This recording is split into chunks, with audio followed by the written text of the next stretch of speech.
Un saludo para todos. Hoy nuevamente nos vemos para trabajar un tema muy importante en el desarrollo de la profesión contable, bien sea como contadores, bien sea como auditores o como revisores fiscales. Hoy vamos a tratar esa reglamentación, esa serie de parámetros que nos indican cuáles son los buenos procederes en el ejercicio de nuestra profesión, particularmente cuando tenemos una función muy importante como es el garantizar, el dar fe pública sobre los actos de terceros, normalmente de administradores, a través de la única forma de conocer la realidad de un ente económico, de una empresa, que es la contabilidad, la información financiera. En ese sentido, es muy importante entender que el Código de Ética para Profesionales de la Contaduría Pública se creó a través de la IFAC, la Federación Internacional de Contadores. Esa Federación Internacional de Contadores tiene un solo objeto y es servir al interés público. Nosotros como contadores servimos a ese interés público, nos debemos a ese interés público. Y otra de las funciones de la IFAC, pues es servir de referente para la profesión contable a nivel mundial.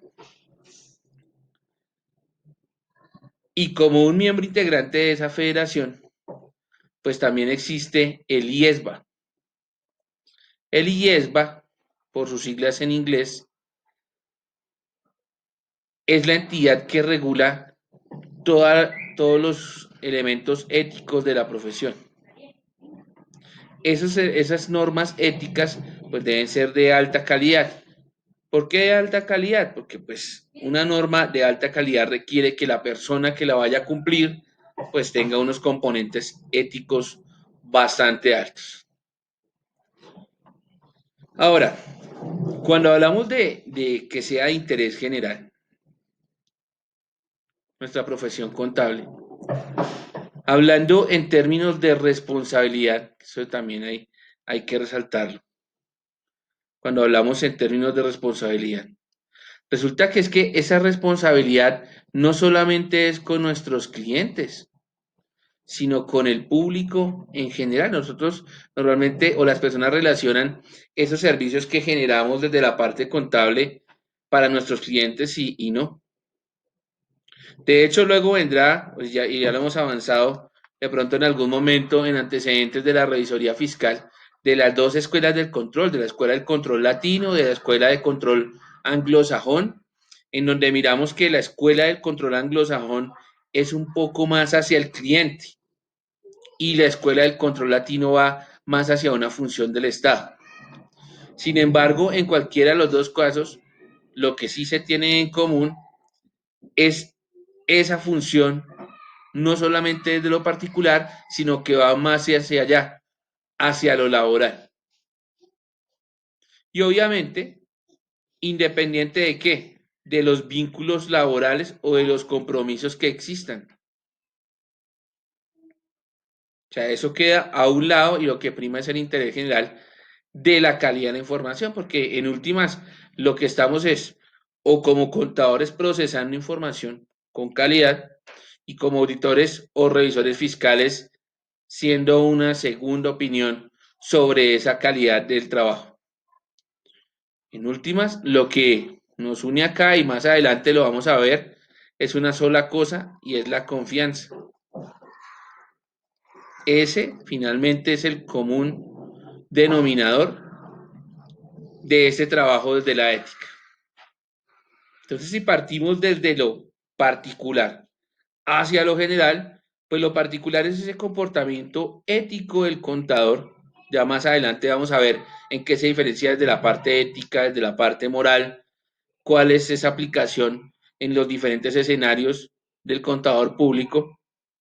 Entonces, en última, si arrancamos desde lo particular hacia lo general, pues tenemos que llegar a la confianza, partiendo de los comportamientos individuales. Al final cuando hay un producto de información,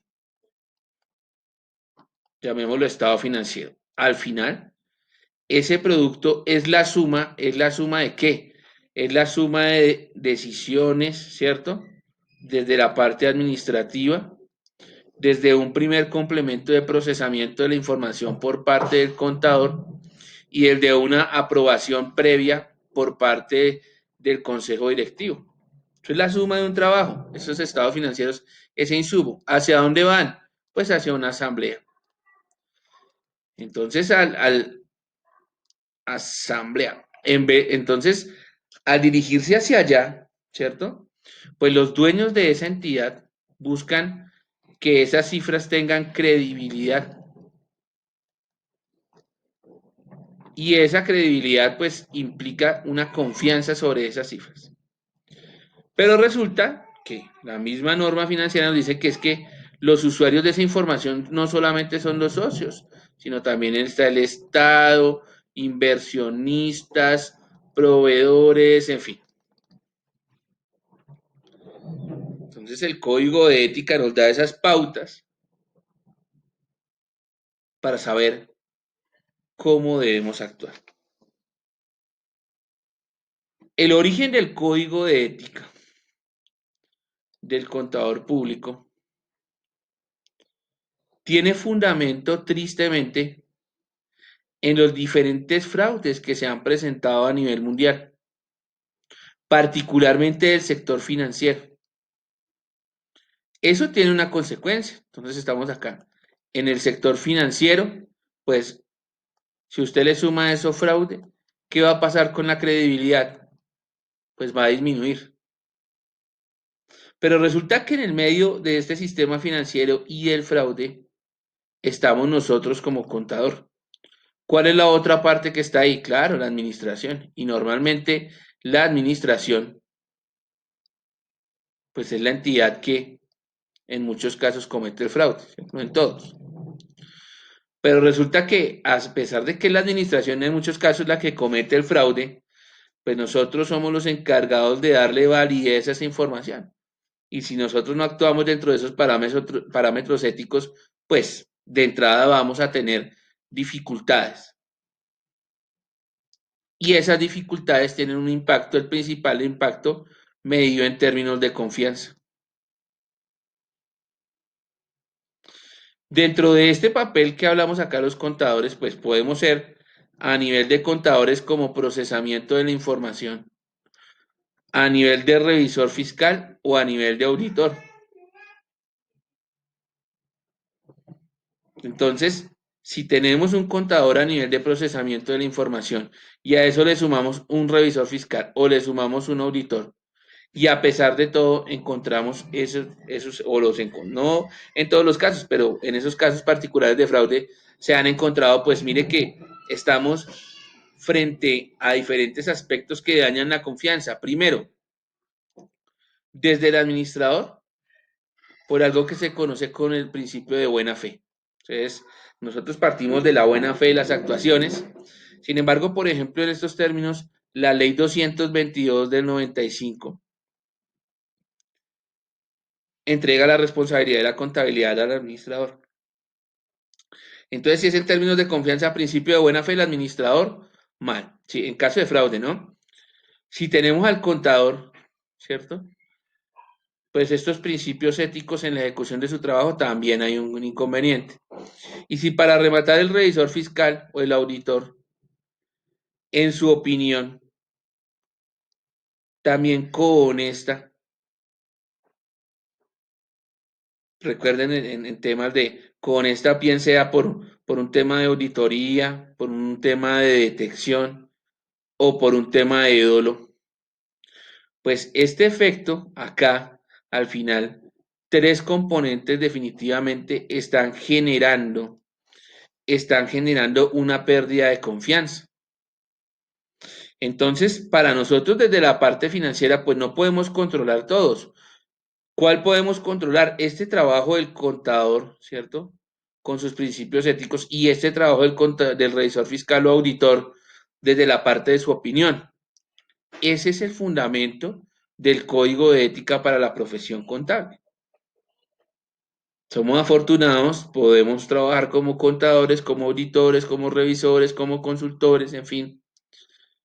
Sin embargo, sin importar la faceta, siempre va a estar presente este código de ética y tristemente, pues, mucho del fundamento tiene que ver con esos fraudes. Fraudes que los hemos evidenciado en las noticias a nivel internacional, por ejemplo, el caso Enron en Estados Unidos, un tema de pensiones, y a nivel local, a nivel nacional, ni qué decir, que de hecho harán parte de nuestra actividad del día de hoy. Hoy la clase o esta sesión no va a ser tan extensa porque vamos a tocar de manera puntual, porque viene una parte de investigación que es mirar, seleccionar un caso de fraude colombiano, analizarlo y basados en estos parámetros sobre la ética de los profesionales de la contaduría que vamos a desarrollar el día de hoy, dar una opinión sobre qué comportamientos no estuvieron a la altura.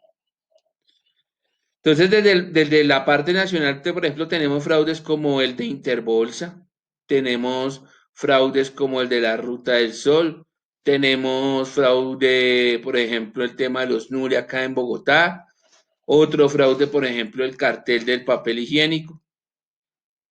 Entonces, la idea es, claro, estos fraudes eventualmente fueron cometidos por la administración, pero ahí de paso, están comprometidos los contadores que procesaron la información, los auditores y revisores fiscales.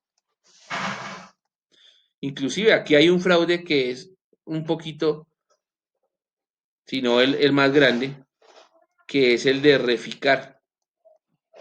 Por ejemplo, este fraude de Reficar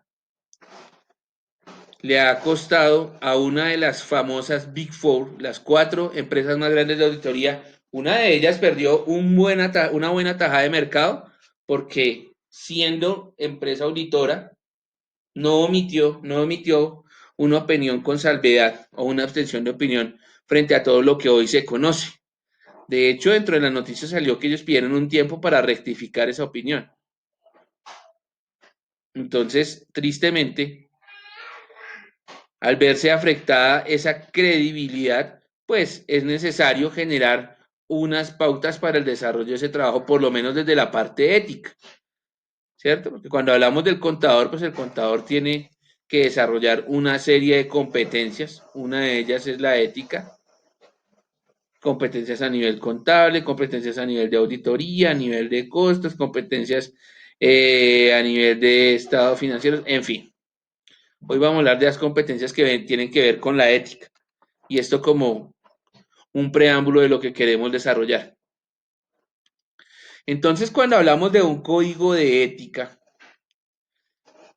pues necesariamente debemos tocar varios componentes para de alguna manera poder llegar a una conclusión.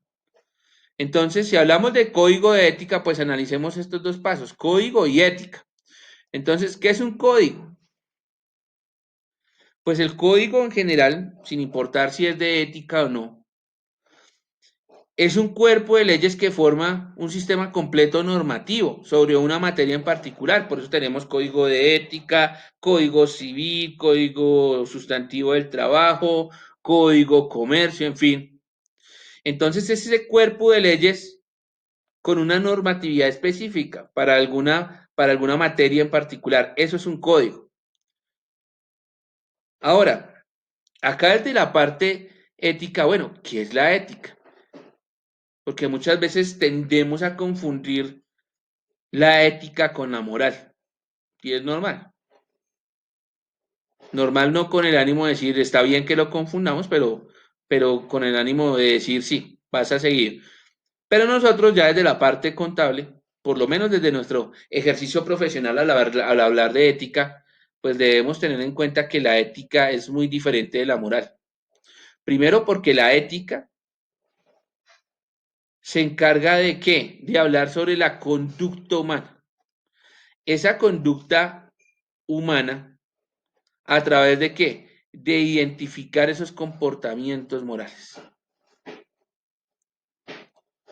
Entonces acá en la ética es cuando usted aprende a diferenciar de lo que está bien y de lo que está mal, de lo que es justo, de lo que es injusto. En la ética usted entiende qué comportamientos están bien o están mal, son justos o injustos, ¿cierto?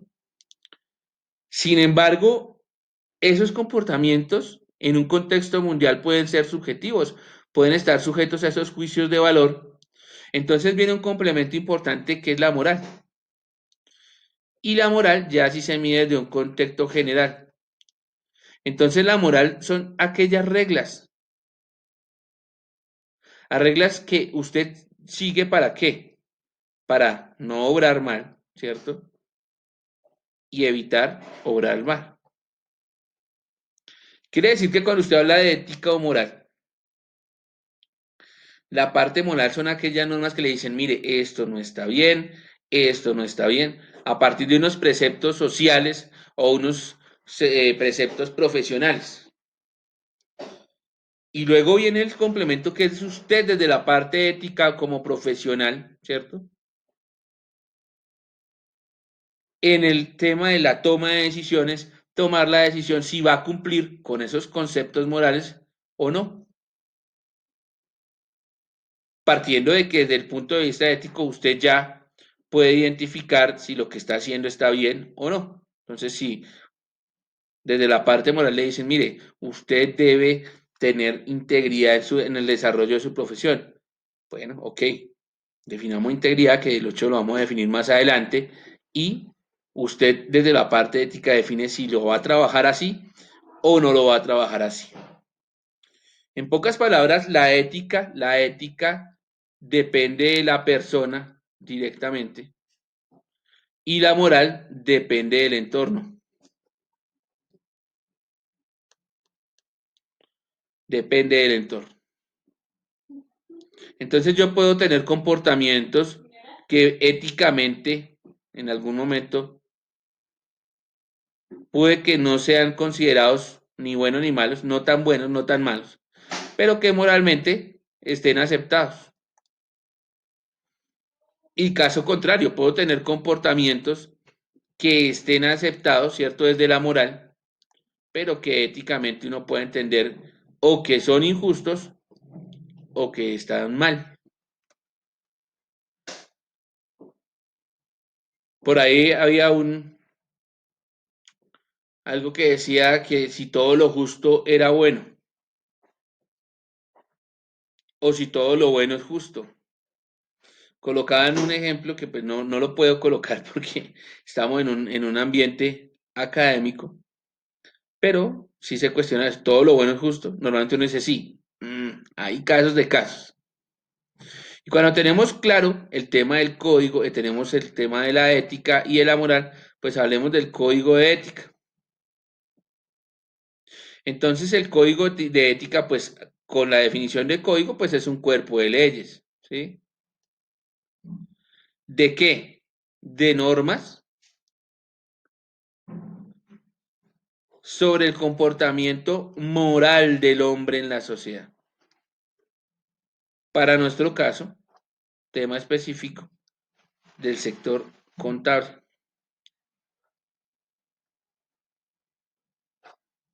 Pero hay un librito hace muchos años que se llamaba La ética para Amador.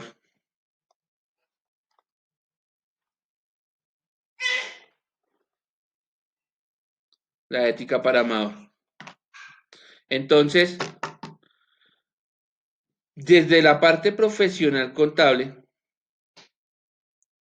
toda persona que recibiera ese título de contador público y que como objeto de su profesión tenga que dar fe de los asuntos concernientes a esas ramas de su competencia, obviamente autorizadas desde el primero, desde el Ministerio de Educación en su tema de pregrado y estableciendo que esos requisitos para ejercer la profesión contable, que los determina la Junta Central de Contadores, pues ese profesional contable está en la obligación de repasar, utilizar y poner en práctica ese código de ética. Ahora bien, repasemos un poco esos componentes éticos desde la esencia del contador público y los vamos a analizar desde tres componentes importantes. El primer componente tiene que ver con la conciencia moral, el segundo tiene que ver con esa independencia mental y el tercero con su aptitud profesional. Entonces, hablemos de la primera parte que es esa conciencia de carácter moral. Entonces, la conciencia moral es aquella en donde nosotros juzgamos, ¿cierto? De manera autocrítica nuestras acciones según nuestras normas, según nuestros valores y según nuestros principios. Entonces, desde la moral entendemos que hay una serie de reglas que debemos cumplir y utilizamos esos conceptos éticos para determinar su aplicabilidad o no. Luego, como contador público, algo muy importante es nuestra independencia mental. Esa independencia que nos permite ser escépticos frente a todas las actuaciones. ¿Qué quiere decir ser escépticos? No creo nada, no tomo decisiones basadas en emociones, sino creo a partir de evidencias y tomo decisiones a partir de evidencias. Eso de hecho se considera un deber del contador, pero a la vez es un derecho. ¿Por qué se hace referencia a eso? Es un deber porque nosotros como contadores, bien sea en alguna de las ramas de la profesión, nos debemos a eso. Pero a la vez es un derecho porque en algunas ocasiones algunos clientes no lo aceptan o no lo entienden. Entonces hay que recalcarlo en algunas ocasiones. Y un tercer componente de la aptitud profesional. Entonces miren que aquí hablan de aptitud, AP, que es diferente de qué. Bueno, aquí coloqué al contrario, se me vuelvo a rectificar. Muy bien. Diferente de la actitud. Entonces, miren que es esa capacidad y buena disposición para desempeñarse o ejercer determinada función. Esas ganas de trabajar. Esa predisposición a desarrollar las labores. Esa debe ser la esencia del contador público vista desde tres escenarios. Uno, la conciencia moral. Dos, la independencia mental. Y tres, la aptitud profesional. Vistas desde dos aspectos. Desde los derechos y desde los deberes. ¿Por qué desde los derechos? Porque cuando yo vea comprometido mi juicio por los actos de la gerencia, tengo el derecho de ¿qué? De reclamar.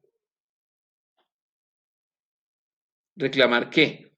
Que no se vea comprometido mi juicio. Derecho, por eso se habla de derecho. Y deber, ¿por qué? Porque yo no puedo llegar a permitir que o consentir esas intervenciones, particularmente porque esas intervenciones que pueda llegar a tener la gerencia pueden afectar a terceros. Con un tema en particular, que yo aquí entro del deber. Si yo permito esas intervenciones y afectan a esos terceros, pues yo finalmente también me vuelvo ¿qué? Responsable. Y al volverme responsable, pues puedo tener responsabilidades de carácter civil, de carácter penal o de carácter disciplinario. Por eso es muy importante tener clara esa independencia mental, esa conciencia moral, esa actitud profesional y determinado y teniendo en cuenta el escenario, mostrarla como un deber dentro del ejercicio de nuestra profesión o hacerla exigir como un derecho para poder desarrollar nuestra actividad sin ningún tipo de inconveniente. Entonces, ¿cuál es la importancia? ¿Cuál es la importancia del código de ética del profesional contable? Entonces lo hablábamos hace un rato y la importancia radica en fortalecer ese concepto de la confianza pública. Pero la confianza pública a nivel de profesión. ¿Qué quiere decir esto? Que aquí ya no me importa cuál profesional, no se mide desde el profesional, no se mide desde el profesional, ¿cierto? Sino desde la profesión como tal. Entonces aquí no me importa quién desarrolle la actividad a nivel contable, me importa es que si alguien que se llama contador, revisor fiscal o auditor la hizo, genere ese valor agregado que es la confianza. Esa es la importancia del código de ética para el profesional contable. Hace un rato decían, ok, es que de todas maneras, inicialmente es para esos clientes pues son los socios, los inversionistas, ¿sí? Pero es que hay otro grupo igual de importante y más largo que también depende de esa información financiera. El Estado, los bancos, los proveedores, los empleados, en fin. Entonces, aquí no podemos reducir ese problema a que alguien aplicó o no. Que de hecho eso genera y sería bueno un debate sobre esa situación de cómo se está aplicando el código de ética por parte de algunos contadores y qué impacto ha tenido sobre esto que estamos hablando acá, que es la confianza pública. De hecho, está familiarizado el contador con estos aspectos contables normativos que han cambiado desde la convergencia que inició en el año 13-14, primero con el componente de normas internacionales de información financiera y luego con todo el componente de normas internacionales de auditoría, y que se reglamentó en el año 2015 a partir del decreto 0302 y posteriormente con el decreto 2420 del año 2015. El auditor, revisor fiscal o contador reconoce esa convergencia o solo nos hemos enfocado en mirar qué cambió, que aunque es respetable, es totalmente respetable, pues pienso que también nos asiste el deber de la permanente actualización. Y no vista desde qué cambió, porque en algunas ocasiones cuando he tenido la oportunidad de estar al frente de los diplomados, bien sea de NIF o de NIAS, algo recurrente es que nuestros colegas llegan, bueno, dígame exactamente qué cambió y ya yo el resto lo hago. No, no porque si no tengo unas buenas bases previas, pues ese ejercicio de mirar qué cambió, pues no va a funcionar, no va a ser efectivo. Eso a nivel de reflexión. Ahora hablemos un poco, un complemento sobre qué es la ética. Entonces, como les decía hace un rato, como ciencia, la ética estudia qué actos son buenos o qué actos son malos, qué actos son justos, qué actos son injustos. Y uno de los principales estudiosos de la ética, que fue Aristóteles, dejó una frase muy importante y es, ojo con esto, me gusta, de hecho me gustó, por eso la di en la presentación. No estudiamos ética para saber qué es la virtud, sino para aprender a virtuosos y buenos. De otra manera, sería un estudio totalmente inútil. Entonces es el momento de recoger esas palabras y, claro, es que no estudiamos ética o no estamos acá desarrollando este tema de la ética para profesionales de la contaduría simplemente para que usted sepa que está bien o no. sino para que aprenda a practicarlo. ¿Me explico? O sea, para que usted aprende todo el compendio de las normas internacionales de información financiera. O sea, le basta con verlo o lo aplica. Porque creo que todos aprendimos eso, todos los profesionales de contaduría lo aprendimos para practicarlo. No basta solo con identificar, eso se hace de X o Y forma, sino es saber aplicarlo. Y con la ética pasa exactamente lo mismo. No basta con saber qué está bien, qué está mal, qué es justo, qué es injusto, sino aprender a aplicarlo. Pero resulta que para usted poder llegar a ese punto, pues debe también tener unos complementos que no los va a encontrar en la academia y que de hecho usted ya los debería traer. Y es un conjunto de habilidades blandas. Y esas habilidades blandas se forjan desde el hogar, desde el núcleo familiar.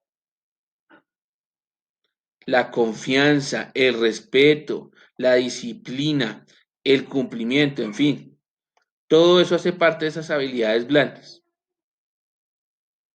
Y esas habilidades blandas son fundamentales para poderle ¿qué? Ayudar a desarrollar ese ejercicio ético en su vida cotidiana, pero también ese compromiso ético desde su vida profesional. Entonces es importante recoger esa frase de Aristóteles y es, bueno, aquí el cuento no es venir a saber qué es bueno y qué es malo. Bueno, fabuloso.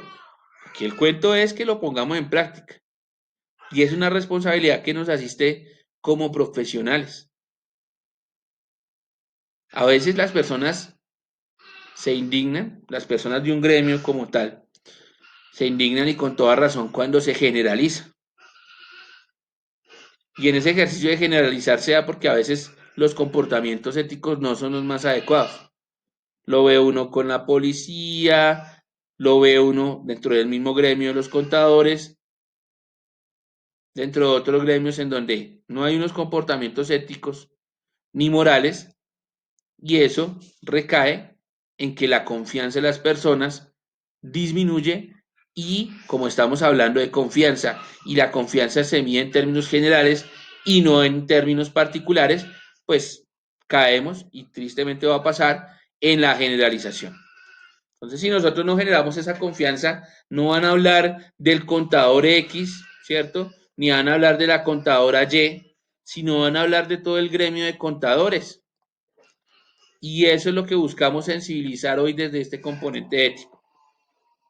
Por eso cuando se generaliza, más allá de generalizar, que a veces, si usted pertenece a ese gremio, cuestiónese, aunque está mal que generalicen, cuestiónese si ese comportamiento ético desde su ejercicio profesional, ¿cierto?, va de la mano y cuál es el nivel de confianza de las personas. Y entienda que ese nivel de confianza se mide desde las partes generales y no desde las particulares.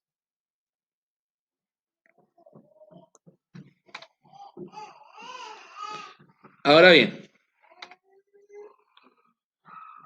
este pequeño diagrama nos muestra la interacción entre la ética, la moral, el comportamiento moral y la conducta.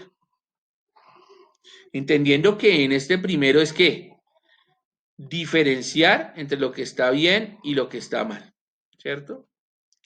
Esto está sujeto acá a la moral, a esas normas, a esas reglas. Si usted revisa, la conducta es cuando ya viene la parte de qué, de la acción o la inacción. ¿Cómo así la inacción? ¿Está hablando mal, profe? No. La inacción es que en muchos casos, en muchas situaciones, si usted, por ejemplo, ve que algo está mal y la norma pues avala eso, pues simplemente no lo hace, no hace nada. Entonces ahí no hay acción, no hay acción, hay una inacción. O bueno, la acción de no hacer nada, si lo quiere entender mejor. Y obviamente eso nos lleva a ese comportamiento moral. Entonces es un tema cíclico en donde debemos tener mucho cuidado, como les decía, partiendo de nuestras habilidades blandas. Empezamos a darle estructura y forma ya sobre esta sesión y es momento de hablar, ya hemos hablado mucho de la ética de la profesión, hablemos de esos deberes éticos que debe tener el contador, de la integridad, de la objetividad, de esa independencia, por supuesto de la responsabilidad y todo eso enmarcado dentro de una conducta ética. Entonces empecemos uno por uno a desarrollar. Arranquemos con cuál, acá, con este, con integridad. Entonces, al hablar de integridad, ¿qué debe hacer el contador público? Mantenerla intacta. ¿Pero desde qué aspecto? Desde la moral. Sin importar, y esto aplica para todo, el campo de actuación o de ejercicio profesional.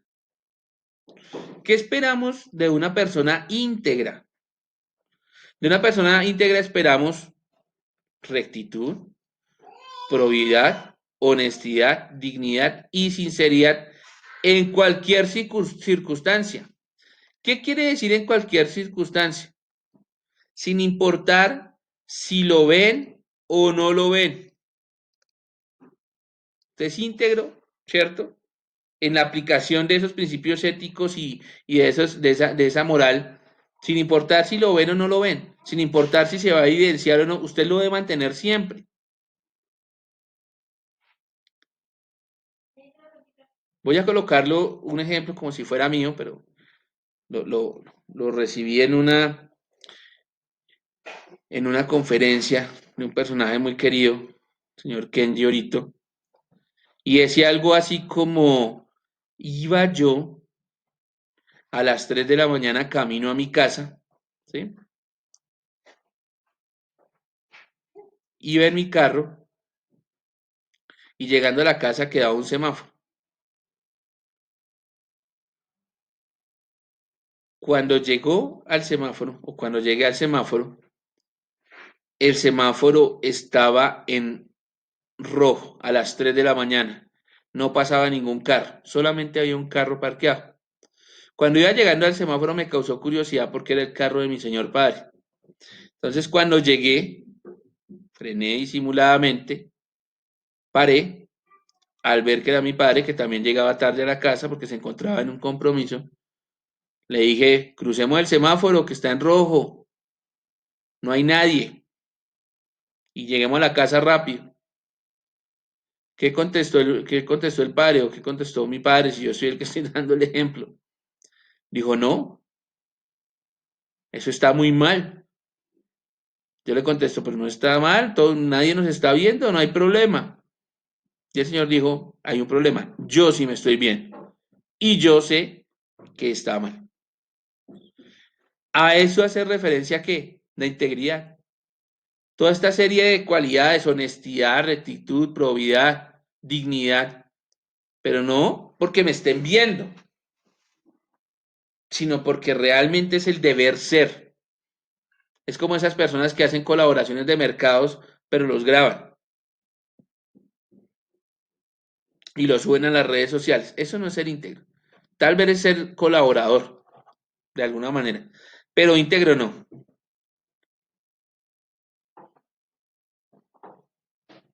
Dentro de esta integridad también podemos tener temas como la conciencia moral, la lealtad, la justicia, la equidad. Sin embargo, prima esta integridad de el comportamiento permanente del contador público con estas cualidades de acá, ¿cierto? Pero más allá es en todo momento, en todo momento. Un segundo aspecto que es la objetividad. Y en la objetividad, lo primero es eliminar los juicios de valor. Eso de entrada no va. Entonces, cuando hablamos de que el contador debe ser objetivo, primero debe ser imparcial. Segundo, no debe tener en cuenta los prejuicios. Entonces, cuando yo desarrollo un trabajo, por ejemplo, auditoría revisor fiscal, o revisoría fiscal, y al final lo que tengo que entregar es una opinión. Entonces, mi opinión debe ser uno imparcial y dos sin prejuicios. Hace un rato les decía, esa opinión no puede ser basada en emociones, para nada, ni en afinidades, para nada. Esa opinión debe ser imparcial, ¿cierto? Sin tener en cuenta los prejuicios, basada que en evidencias. Aspecto fundamental para ser objetivos. Entonces, si yo estoy desarrollando un trabajo y yo he escuchado cosas o me han dicho cosas de esa entidad o de esa persona en particular que está al frente de un cargo, pues algunos dirán, no, pero es bueno que las escuches, sí, pero pues es mejor, mucho mejor ir a comprobar esa situación. Y desde la imparcialidad es, ¿no?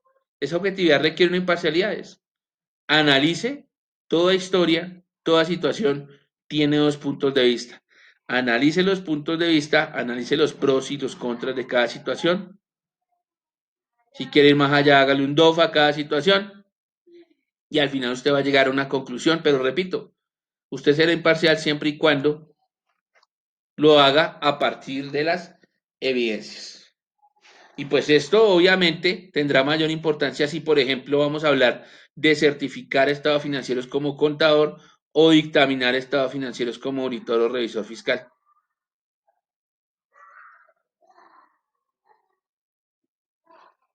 ¿Cuál es el complemento de esta objetividad? Por ejemplo, la independencia, ¿cierto? Y la integridad. Es un complemento. Hablábamos hace un momento de la independencia. Y dentro de la independencia ya dejamos atrás los juicios de valor que hablábamos acá en la objetividad. Y aquí en la independencia ya hablamos es de la persona, de este contador público que está en el desarrollo de sus funciones. Y aquí lo primero es esa independencia mental. Y una segunda parte que es muy importante y es el criterio. Entonces, esa independencia mental quiere decir que nadie al interior de la entidad con la que trabajo tiene la oportunidad de qué? De dañar mi criterio. Entonces, acá, dentro de esa independencia, va más de la mano con la libertad del contador público para ejercer su función de manera libre, ¿cierto? De manera libre y de manera autónoma. Si eso se da, hay una independencia mental, si eso se da, hay un criterio. Quiere decir que hay independencia. Un penúltimo componente que es la responsabilidad. La responsabilidad medida ¿qué? Como un principio de ética profesional. Y una particularidad es que, si bien la responsabilidad habla de qué, de ese contador público, y hace un momento acá, en la independencia decíamos, en ese ejercicio de ser independiente mentalmente, de tener criterio, la responsabilidad es que este contador entienda que en cada actuación que haga, a todo nivel, ¿cierto? Es responsable. ¿Es responsable de qué? De todas las situaciones sobre las que él tenga algún tipo de injerencia. Ahora bien, ¿qué compromete eso? ¿O qué necesita el contador? Para usted tener o para gozar de esa responsabilidad, Indiscutiblemente usted debe tener una capacidad calificada. ¿Y la capacidad medida en temas de qué? Claro, la capacidad medida desde esas habilidades duras, ¿cierto? Esos conocimientos académicos, pero a su vez desde esas habilidades blandas que hoy las hemos visto como ética.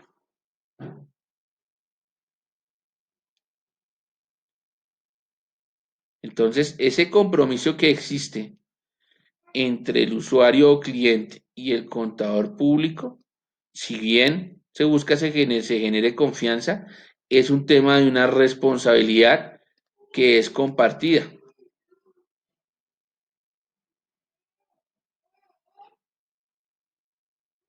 Y teniendo en cuenta un aspecto muy importante y es la reserva profesional.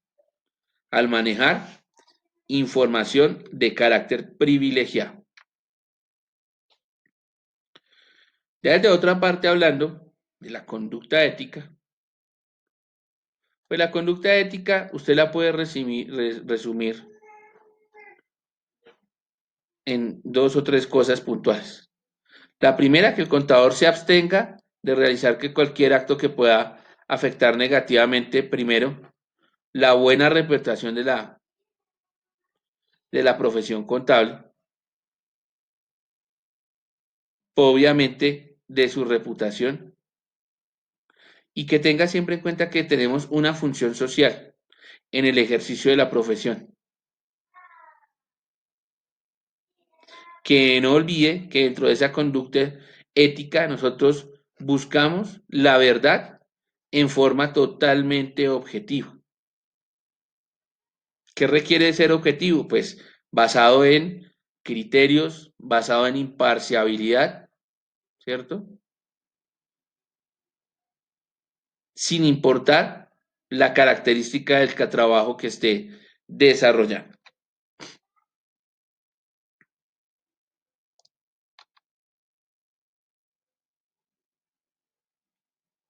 Ahora bien,